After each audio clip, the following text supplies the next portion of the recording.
Hello, everyone. Welcome to my Week 3 Multimedia discussion board on history and theory of public administration.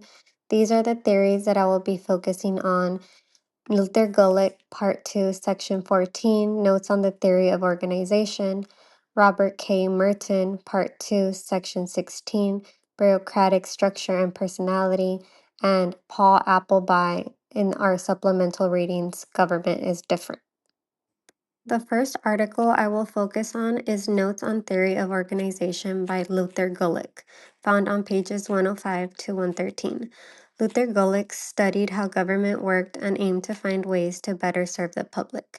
He believed this could be done through proper organization, where work is divided among people based on their skills to increase efficiency.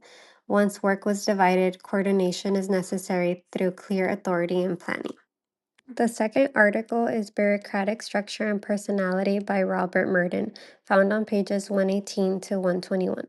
Merton built on Max Weber's idea of bureaucracy, but focused on its problems. He believes bureaucracy works well in general, but often failed in specific situations. One thing I found interesting was Merton's belief that problems occur when people follow rules too strictly. He called this train incapacity, where workers become so focused on rules that they cannot adjust to new situations. He also mentions goal displacement, where following rules matters more than helping people. The third article is Paul Appleby, Government is Different, found on pages 119 to 123 in our supplemental reading. Paul Appleby explains that government is very different from business or any other type of work. He points out that being successful in one career does not specifically mean you'll be great at government. Appleby explains that government is political by nature. Good government leaders need to understand many areas like law, business, and economics. Governing is about balancing interests and serving the public as a whole. Another difference is the size and impact of government. Decisions can impact millions, so leaders have to think about social, economic, and political effects that businesses might ignore. A modern day example of public administration in action is local government, specifically city councils.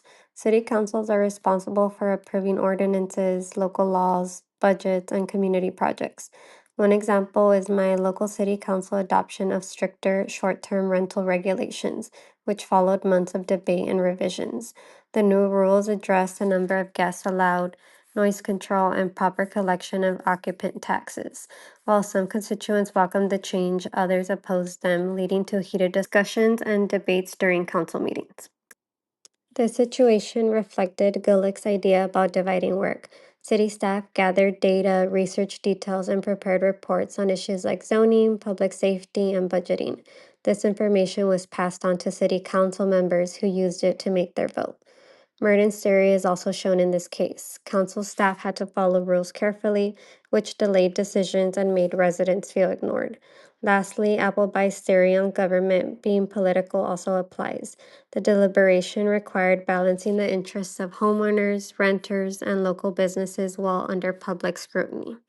I do believe these theories work today. Specifically, Gulick's idea about dividing work and coordinating it are still relevant. Government leaders still rely on staff to gather information and support decision making. Merton's idea about problems and bureaucracy still help explain challenges. However, technology, communication, and management can reduce some of these problems. Finally, Paul Appleby's idea about politics and accountability remain accurate. Organizations that serve the public need to balance interests and remain transparent.